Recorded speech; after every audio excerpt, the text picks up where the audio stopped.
The Blue Fairy Book by Andrew Lang, The Yellow Dwarf.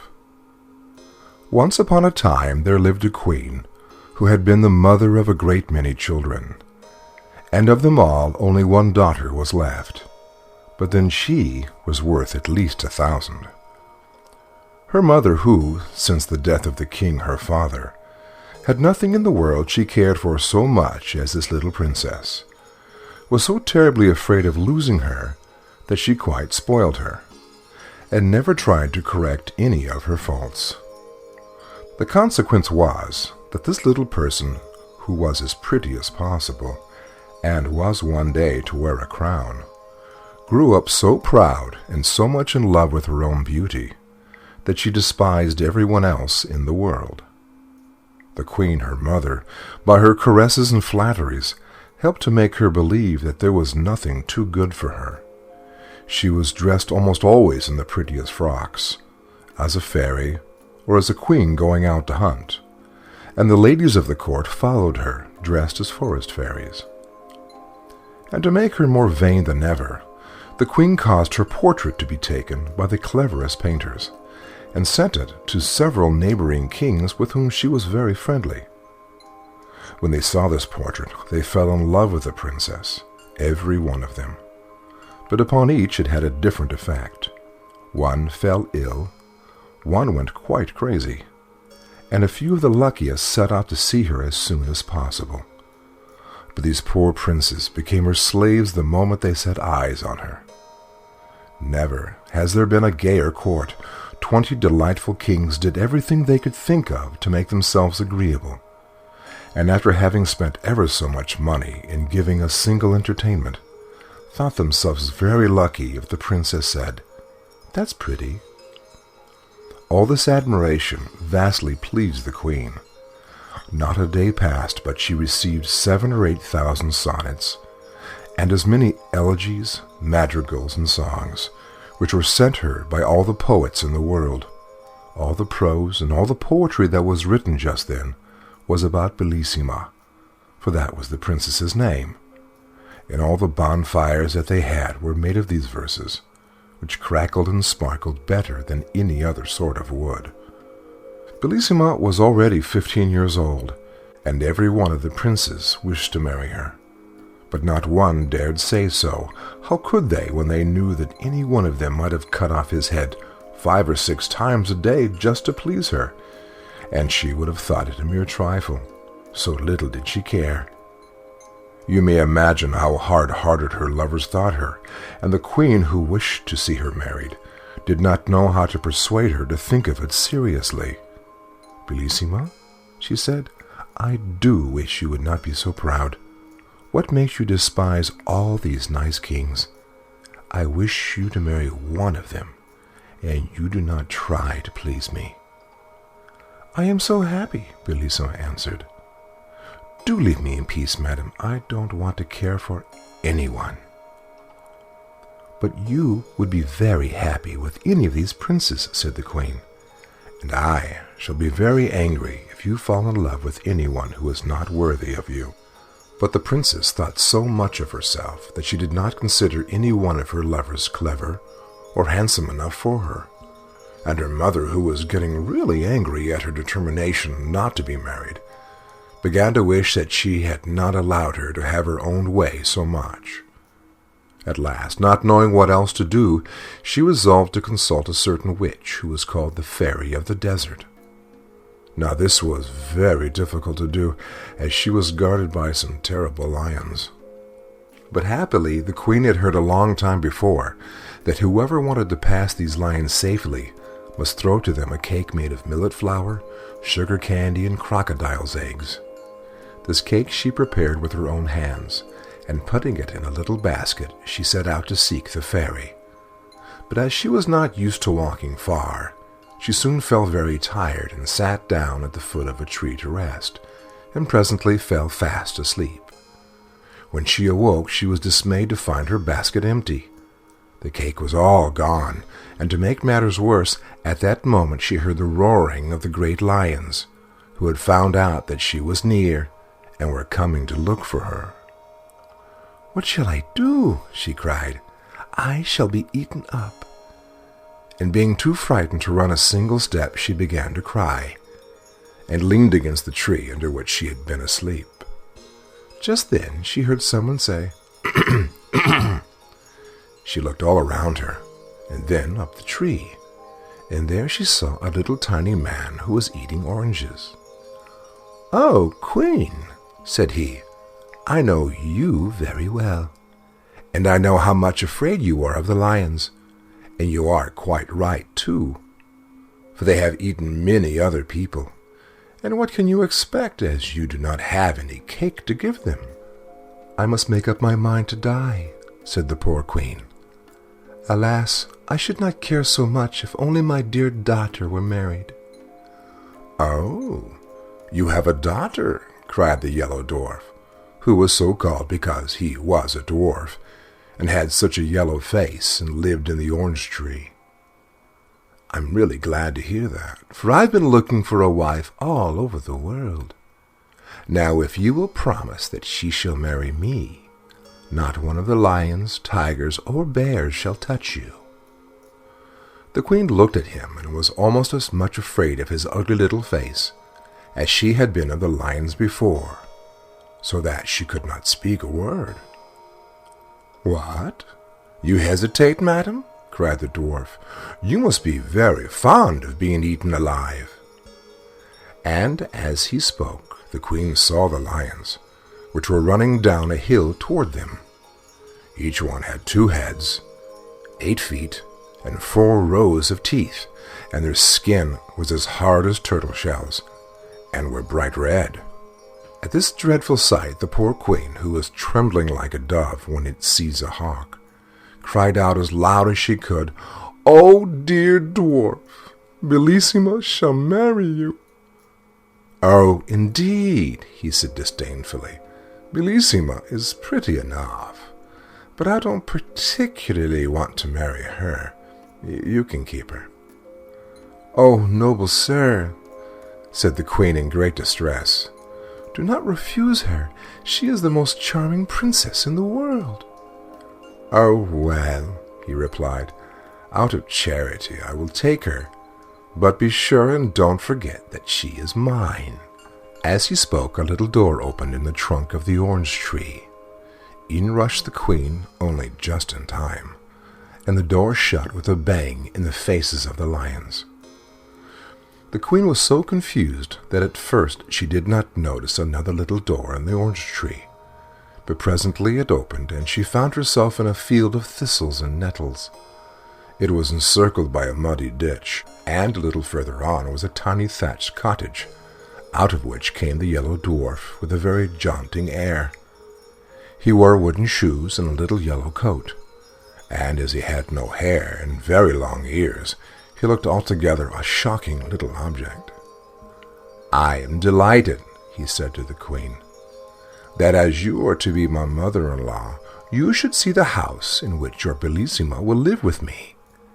With these thistles and nettles she can feed a donkey which she can ride whenever she likes. Under this humble roof no weather can hurt her. She will drink the water of this brook and eat frogs which grow very fat about here. And then she will have me always with her, handsome, agreeable, and gay as you see me now.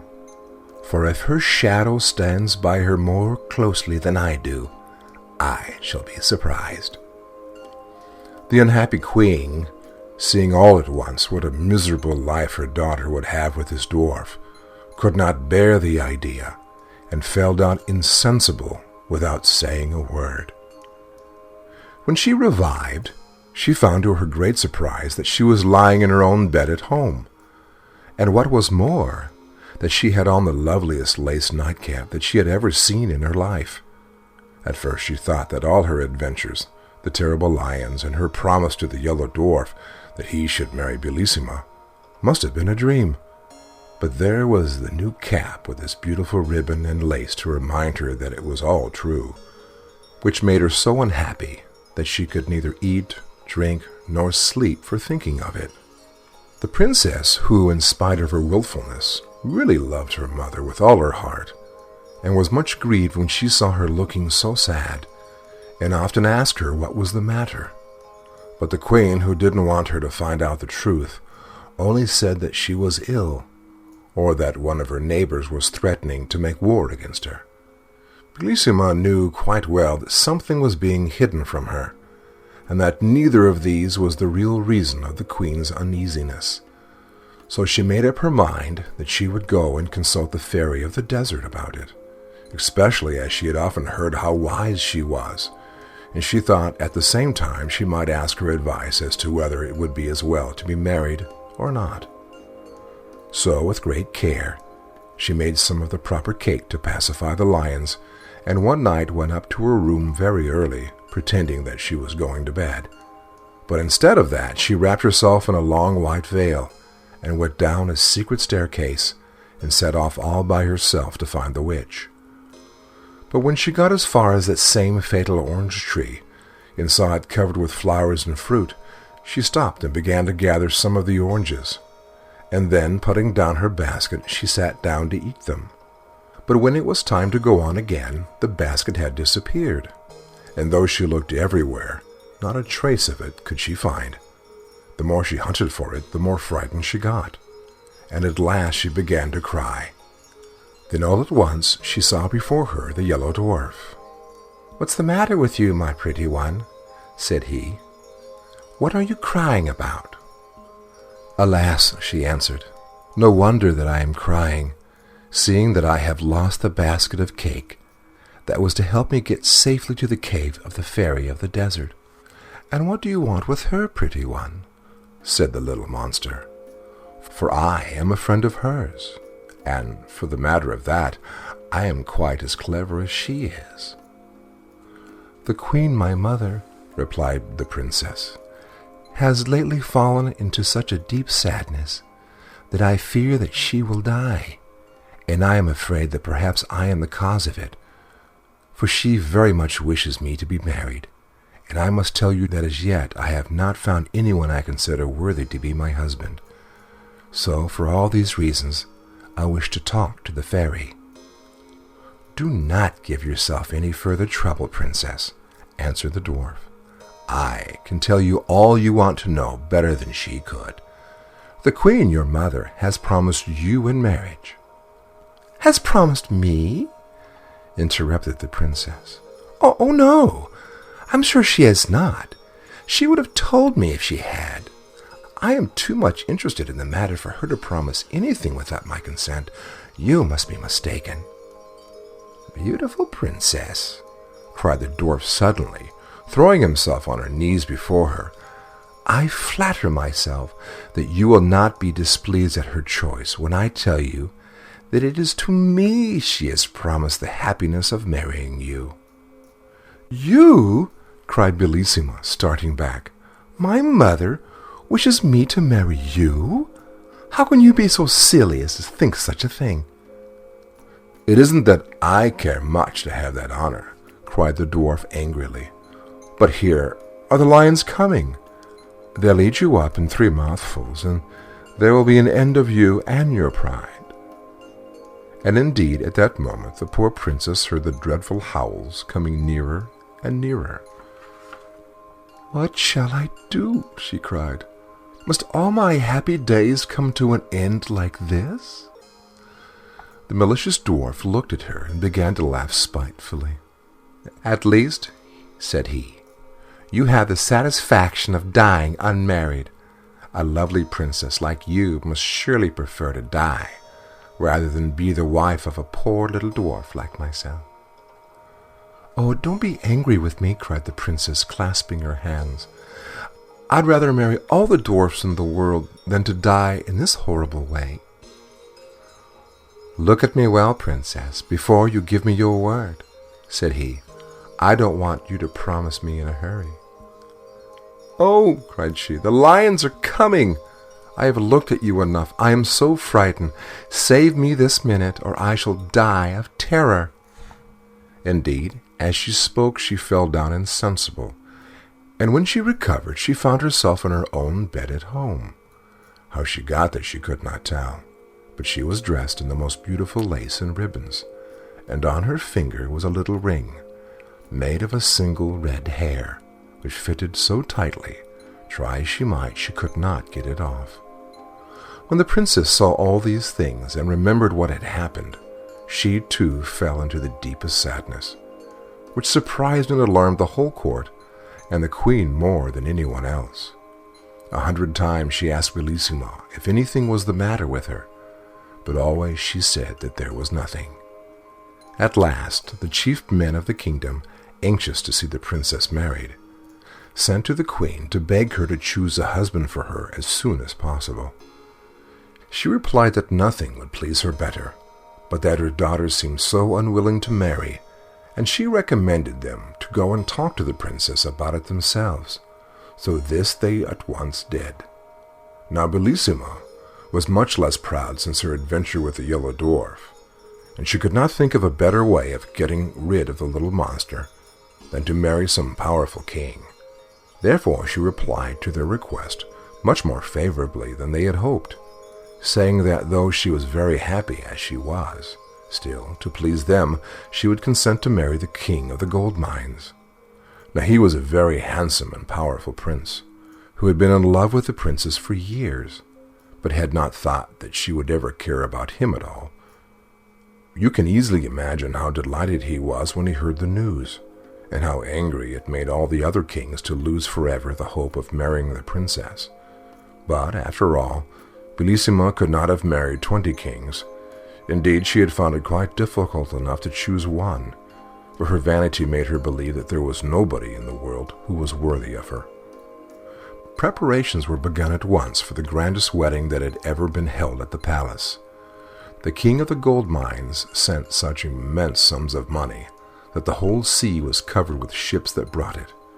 Messengers were sent to all the gayest and most refined courts, particularly of the court of France, to seek out everything rare and precious to adorn the princess, although her beauty was so perfect that nothing she wore could make her look prettier. At least that is what the king of the gold mines thought, and he was never happy unless he was with her. As for the princess, the more she saw of the king, the more she liked him. He was so generous, so handsome and clever, that at last she was almost as much in love with him as he was with her. How happy they were as they wandered about in the beautiful gardens together, sometimes listening to sweet music. And the king used to write songs for Bellissima. This is the one that she liked very much. In the forest all is gay when my princess walks that way.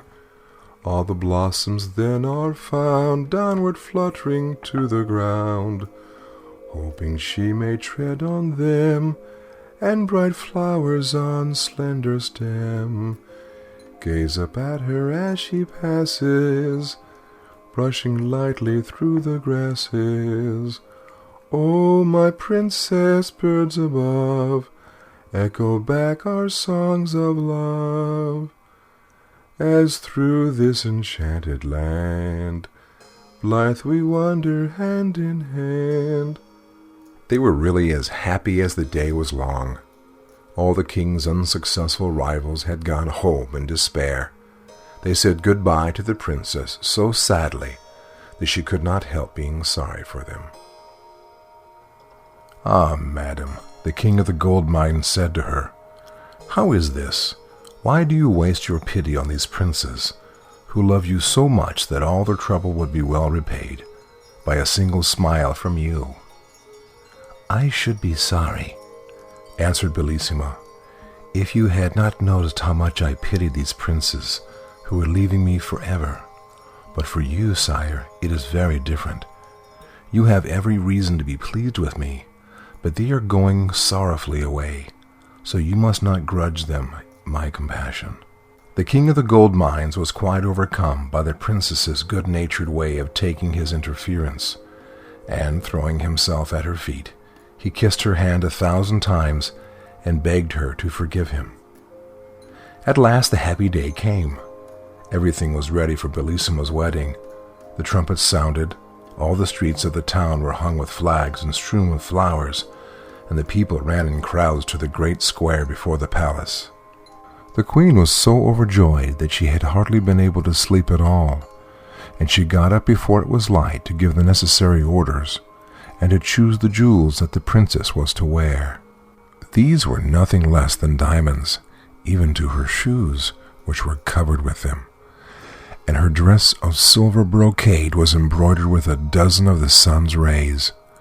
You may imagine how much these had cost, but then nothing could have been more brilliant except the beauty of the princess.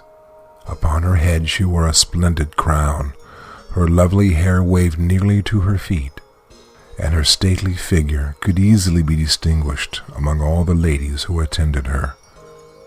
The king of the gold mines was not less noble and splendid. It was easy to see by his face how happy he was, and everyone who went near him returned loaded with presents.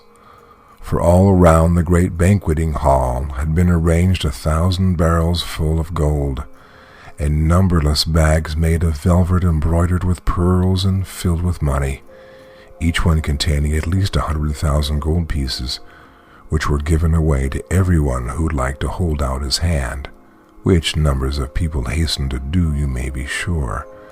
Indeed, some found this by far the most amusing part of the wedding festivities. The queen and the princess were just ready to set out with the king, when they saw, advancing toward them from the end of the long gallery, 2 great basilisks, dragging after them a very badly made box. Behind them came a tall old woman, whose ugliness was even more surprising than her extreme old age. She wore a ruff of black taffeta, a red velvet hood, and a farthingale all in rags, and she leaned heavily upon a crutch.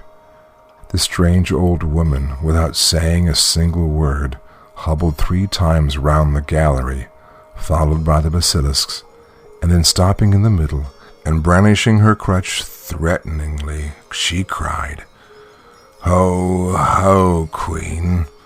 Ho, ho, princess!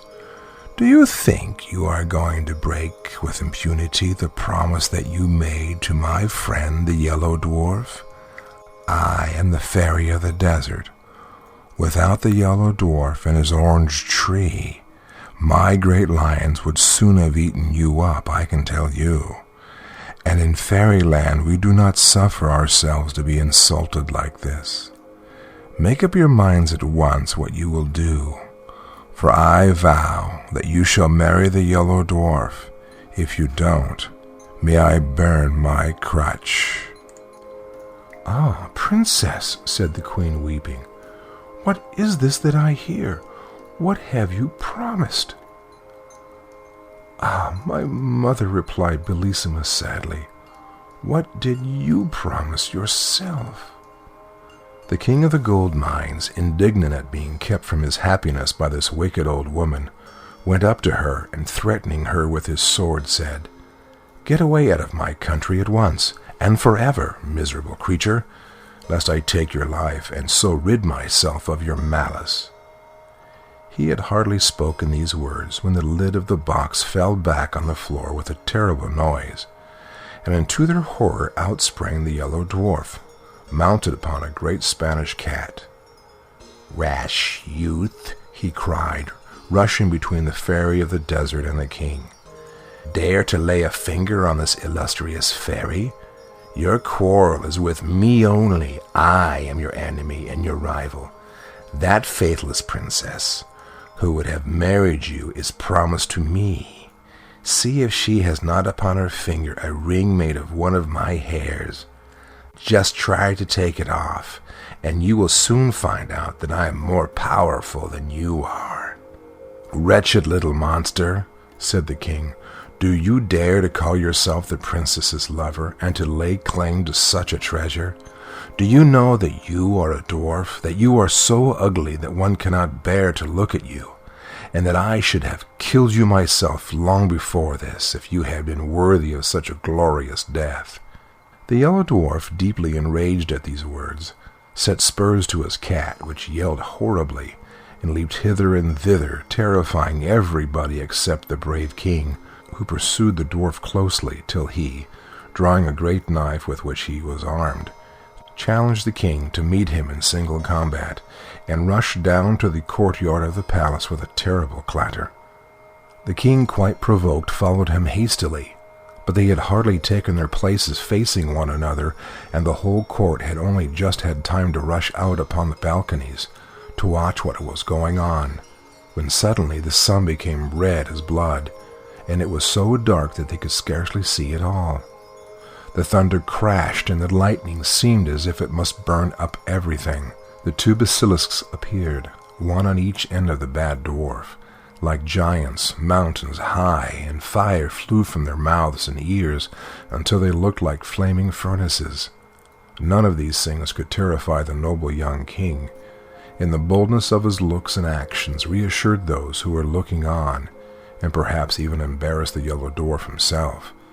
But even his courage gave way when he saw what was happening to his beloved princess.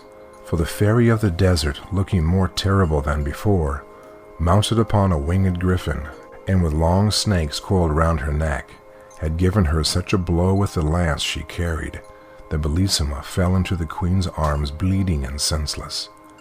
Her fond mother, feeling as much hurt by the blow as the princess herself, uttered such piercing cries and lamentations that the king, hearing them, entirely lost his courage and presence of mind. Giving up the combat, he flew toward the princess to rescue her or die with her, but the yellow dwarf was too quick for him. Leaping with the Spanish cat upon the balcony, he snatched ⴘᴑᴜ from the queen's arms, and before any of the ladies of the court could stop him, he had sprung upon the roof of the palace and disappeared with his prize. The king, motionless with horror, looked on despairingly at this dreadful occurrence, which he was quite powerless to prevent. And to make matters worse, his sight failed him. Everything became dark, and he felt himself carried along through the air by a strong hand. This new misfortune was the work of the wicked fairy of the desert, who had come with the yellow dwarf to help him carry off the princess, and had fallen in love with the handsome young king in the gold mines directly she saw him. She thought that if she carried him off to some frightful cavern and chained him to a rock, then the fear of death would make him forget ⴘᴑᴜ and become her slave. So, as soon as they reached the place, she gave him back his sight, but without releasing him from his chains, and by her magic power she appeared before him as a young and beautiful fairy, and pretended to have come there quite by chance. "What do I see?" she cried. "Is it you, dear prince? What misfortune has brought you to this dismal place?" The king, who was quite deceived by her altered appearance, replied, "Alas, beautiful fairy, the fairy who brought me here first took away my sight, but by her voice I recognized her as the fairy of the desert, though what she should have carried me off for I cannot tell you." "Ah," cried the pretended fairy, "if you have fallen into her hands, you won't get away until you have married her. She has carried off more than one prince like this, and she will certainly have anything she takes a fancy to." While she was thus pretending to be sorry for the king, he suddenly noticed her feet, which were like those of a griffin, and knew in a moment that this must be the fairy of the desert, for her feet were the one thing she could not change, however pretty she might make her face. Without seeming to have noticed anything, he said in a confidential way, "Not that I have any dislike for the fairy of the desert, but I really cannot endure the way in which she protects the yellow dwarf, and keeps me chained here like a criminal. It is true that I love a charming princess, but if the fairy should set me free, my gratitude will oblige me to love her only." "Do you really mean what you say, prince?" said the fairy, quite deceived. "Surely," replied the prince. "How could I deceive you? You see, it is so much more flattering to my vanity to be loved by a fairy than by a simple princess. But even I am dying of love for her. I shall pretend to hate her until I am set free." The fairy of the desert, quite taken in by these words, resolved at once to transport the prince to a pleasanter place. So making him mount her chariot, to which she had harnessed swans instead of the bats which generally drew it, away she flew with him. But imagine the distress of the prince when, from the giddy height at which they were rushing through the air, he saw his beloved princess in a castle built of polished steel, the walls of which reflected the sun rays so hotly that no one could approach it without being burned to a cinder. Bellissima was sitting in the thicket by a brook, leaning her head upon her hand and weeping bitterly. But just as they passed, she looked up and saw the king and the fairy of the desert. Now the fairy was so clever that she could not only seem beautiful to the king, but even the poor princess thought her the most lovely being that she had ever seen. "What?" she cried. "Was I not unhappy enough in this lonely castle, to which that frightful yellow dwarf brought me? Must I also be made to know that the king of the gold mines ceased to love me as soon as he lost sight of me? But who can my rival be, whose fatal beauty is greater than mine?" While she was saying this, the king, who really loved her as much as ever, was feeling terribly sad at being so rapidly torn away from his beloved princess. But he knew too well how powerful the fairy was to have any hope of escaping from her, except by great patience and cunning. The fairy of the desert had also seen Bellissima, and she tried to read in the king's eyes the effect that this unexpected sight had had upon him. "No one can tell you what you wish to know better than I can," said he. "This chance meeting with an unhappy princess for whom I once had a passing fancy, before I was lucky enough to meet you, has affected me a little, I admit. But you are so much more to me than she is, that I would rather die than leave you." "Ah, prince," she said, "can I believe that you really love me so much?" "Time will show, madam," replied the king. "But if you wish to convince me that you have some regard for me, do not, I beg of you, refuse to aid Bellissima." "Do you know what you are asking?" said the fairy of the desert, frowning and looking at him suspiciously. "Do you want me to employ my art against the yellow dwarf, who is my best friend, and take away from him a proud princess, whom I can but look upon as a rival?" The king sighed, but made no answer. Indeed, what was there to be said to such a clear-sighted person? At last they reached a vast meadow, gay with all sorts of flowers. A deep river surrounded it, and many little brooks murmured softly under the shady trees, where it was always cool and fresh. A little way off stood a splendid palace, the walls of which were of transparent emeralds. As soon as the swans which drew the fairy's chariot had alighted under a porch which was paved with diamonds and had arches of rubies, they were greeted on all sides by thousands of beautiful beings, who came to meet them joyfully, singing these words: "When love within a heart would reign, useless to strive against him 'tis. The proud but feel a sharper pain, and make a greater triumph his." The fairy of the desert was delighted to hear them sing of her triumphs. She led the king into the most splendid room that can be imagined, and left him alone for a little while, just that he might not feel that he was a prisoner.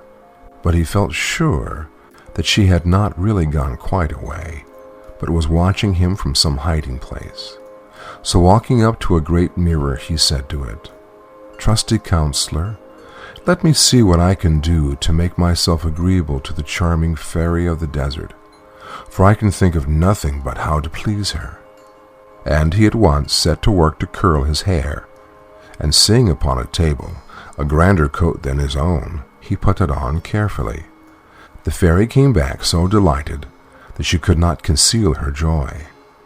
"I am quite aware of the trouble you have taken to please me," said she, "and I must tell you that you have succeeded perfectly already. You see, it is not difficult to do if you really care for me." The king, who had his own reasons for wishing to keep the old fairy in a good humor, did not spare pretty speeches, and after a time he was allowed to walk by himself upon the seashore. The fairy of the desert had, by her enchantments, raised such a terrible storm that the boldest pilot would not venture out in it, so she was not afraid of her prisoners being able to escape, and he found it some relief to think sadly over his terrible situation, without being interrupted by his cruel captor. Presently, after walking wildly up and down, He wrote these verses upon the sand with his stick. At last may I upon this shore lighten my sorrow with soft tears. Alas, alas, I see no more my love who yet my sadness cheers. And thou, O raging stormy sea, stirred by wild winds from depth to height, thou holdest my loved one far from me, and I am captive to thy might. My heart is still more wild than thine, for fate is cruel unto me. Why must I thus in exile pine? Why is my princess snatched from me? O lovely nymphs from ocean caves, who know how sweet true love may be, come up and calm the furious waves, and set my desperate lover free. While he was still writing, he heard a voice which attracted his attention in spite of himself. Seeing that the waves were rolling in higher and higher, he looked all around, and presently saw a lovely lady floating gently toward him upon the crest of a huge billow. Her long hair spread all about her. In one hand she held a mirror, and in the other a comb, and instead of feet she had a beautiful tail like a fish, with which she swam. The king was struck dumb with astonishment at this unexpected sight. But as soon as she came within speaking distance, she said to him, I know how sad you are at losing your princess, and being kept a prisoner by the fairy of the desert. If you like, I will help you to escape from this fatal place, where you may otherwise have to drag on a weary existence for 30 years or more. The king of the gold mines hardly knew what answer to make to this proposal, not because he did not wish very much to escape, but he was afraid that this might be only another device by which the fairy of the desert was trying to deceive him. As he hesitated, the mermaid, who guessed his thoughts, said to him, You may trust me, I am not trying to entrap you. I am so angry with the yellow dwarf and the fairy of the desert that I am not likely to wish to help them, especially since I constantly see your poor princess, whose beauty and goodness make me pity her so much. And I tell you that if you will have confidence in me, I will help you to escape. I trust you absolutely, cried the king, and I will do whatever you tell me. But if you have seen my princess, I beg of you to tell me how she is and what is happening to her. We must not waste time in talking, said she. Come with me, and I will carry you to the castle of steel, and we will leave upon this shore a figure so like you that even the fairy herself will be deceived by it. So saying, she quickly collected a bundle of seaweed, and blowing it 3 times, she said, My friendly seaweeds, I order you to stay here stretched upon the sand until the fairy of the desert comes to take you away. And at once the seaweeds became like the king, who stood looking at them in great astonishment, for they were even dressed in a coat like his, but they lay there pale and still as the king himself might have lain if one of the great waves had overtaken him and thrown him senseless upon the shore. And then the mermaid caught up the king, and away they swam joyfully together. Now, said she, I have time to tell you about the princess. In spite of the blow which the fairy of the desert gave her, the yellow dwarf compelled her to mount behind him upon his terrible Spanish cat. But she soon fainted away with pain and terror, and did not recover till they were within the walls of this frightful castle of steel. Here she was received by the prettiest girls it was possible to find, who had been carried there by the yellow dwarf, who hastened to wait upon her and showed her every possible attention. She was laid upon a couch covered with cloth of gold, embroidered with pearls as big as nuts. Ah, interrupted the king of the gold mines, if Bellissima forgets me and consents to marry him, I shall break my heart. You need not be afraid of that, answered the mermaid. The princess thinks of no one but you, and the frightful dwarf cannot persuade her to look at him. Pray go on with your story, said the king. What more is there to tell? Replied the mermaid.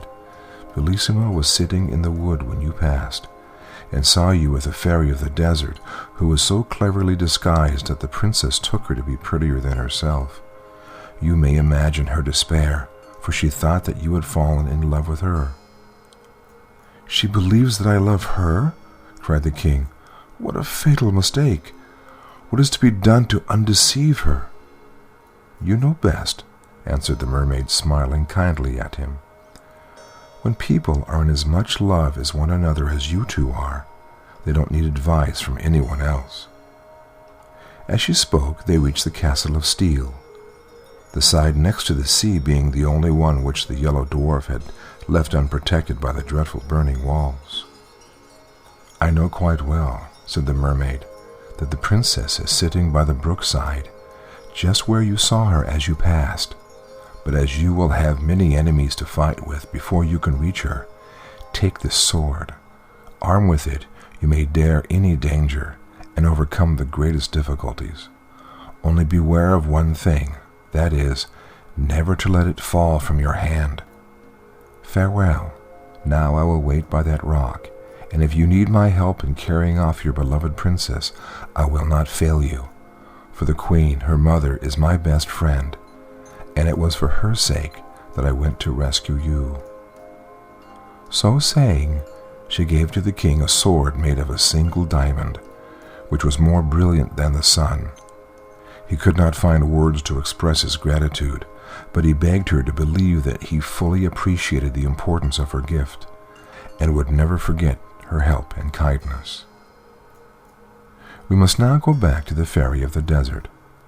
When she found that the king did not return, she hastened out to look for him, and reached the shore with 100 of the ladies of her train, loaded with splendid presents for him. Some carried baskets full of diamonds, other golden cups of wonderful workmanship, and amber, coral, and pearls. Others again balanced upon their heads bales of the richest and most beautiful stuffs, while the rest brought fruit and flowers and even birds. But what was the horror of the fairy, who followed this gay troop, when she saw stretched upon the sands the image of the king which the mermaid had made with the seaweeds. Struck with astonishment and sorrow, she uttered a terrible cry, and threw herself down beside the pretended king, weeping and howling and calling upon her 11 sisters, who were also fairies, who came to her assistance. But they were all taken in by the image of the king, for clever as they were, the mermaid was still cleverer, and all they could do was to help the fairy of the desert to make a wonderful monument over what they thought was the grave of the king of the gold mines. But while they were collecting jasper and porphyry, agate and marble, gold and bronze, statues and devices to immortalize the king's memory, he was thanking the good mermaid and begging her still to help him, which she graciously promised to do as she disappeared. And then he set out for the castle of steel. He walked fast, looking anxiously round him, and longing once more to see his darling Bellissima. But he had not gone far before he was surrounded by 4 terrible sphinxes, who would very soon have torn him to pieces with their sharp talons, if it had not been for the mermaid's diamond sword. For no sooner had he flashed it before their eyes than down they fell at his feet quite helpless, and he killed them with one blow. But he had hardly turned to continue his search when he met 6 dragons covered with scales that were harder than iron. Frightful as this encounter was, the king's courage was unshaken, and by the aid of his wonderful sword he cut them in pieces one after the other. Now he hoped his difficulties were over, but at the next turning he was met by one which he did not know how to overcome. 24 pretty and graceful nymphs advanced toward him, holding garlands of flowers, with which they barred the way. "Where are you going, prince?" they said. "It is our duty to guard this place, and if we let you pass, great misfortunes will happen to you and us. We beg you not to insist upon going on. Do you want to kill 24 girls who have never displeased you in any way?" The king did not know what to do or to say, but as he hesitated, a voice in his ear said, "Strike, strike, and do not spare. or your princess is lost forever."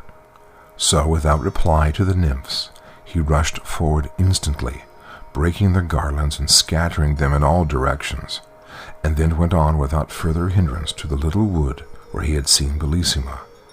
She was seated by the brook, looking pale and weary when he reached her, and he would have thrown himself down at her feet, but she drew herself away from him with as much indignation as if he had been the yellow dwarf.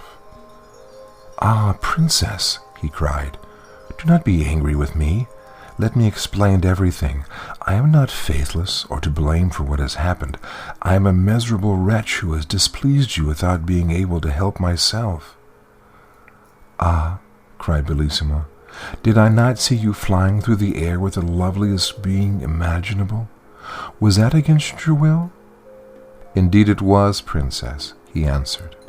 "The wicked fairy of the desert, not content with chaining me to a rock, carried me off in her chariot to the other end of the earth, where I should even now be a captive but for the unexpected help of a friendly mermaid, who brought me here to rescue you, my princess, from the unworthy hands that hold you. Do not refuse the aid of your most faithful lover." So saying, he threw himself at her feet and held her by her robe. But, alas, in so doing he let fall the magic sword, and the yellow dwarf, who was crouching behind a lettuce, no sooner saw it than he sprang out and seized it, well knowing its wonderful power. The princess gave a cry of terror on seeing the dwarf, but this only irritated the little monster. Muttering a few magical words, he summoned 2 giants who bound the king with great chains of iron. "Now," said the dwarf, "I am master of my rival's fate, but I will give him his life and permission to depart unharmed if you, princess, will consent to marry me." "Let me die 1,000 times rather," cried the unhappy king. "Alas," cried the princess, "must you die? Could anything be more terrible?" "That you should marry that little wretch would be far more terrible," answered the king. "At least," continued she, "let us die together." "Let me have the satisfaction of dying for you, my princess," said he. "Oh, no, no," she cried, turning to the dwarf. "Rather than I will do as you wish." "Cruel princess," said the king, "would you make my life horrible to me by marrying another before my eyes?" "Not so," replied the yellow dwarf. "You are a rival of whom I am too much afraid. You shall not see our marriage." So saying, in spite of Bellissima's tears and cries, he stabbed the king to the heart with a diamond sword. The poor princess, seeing her lover lying dead at her feet, could no longer live without him. She sank down by him and died of a broken heart.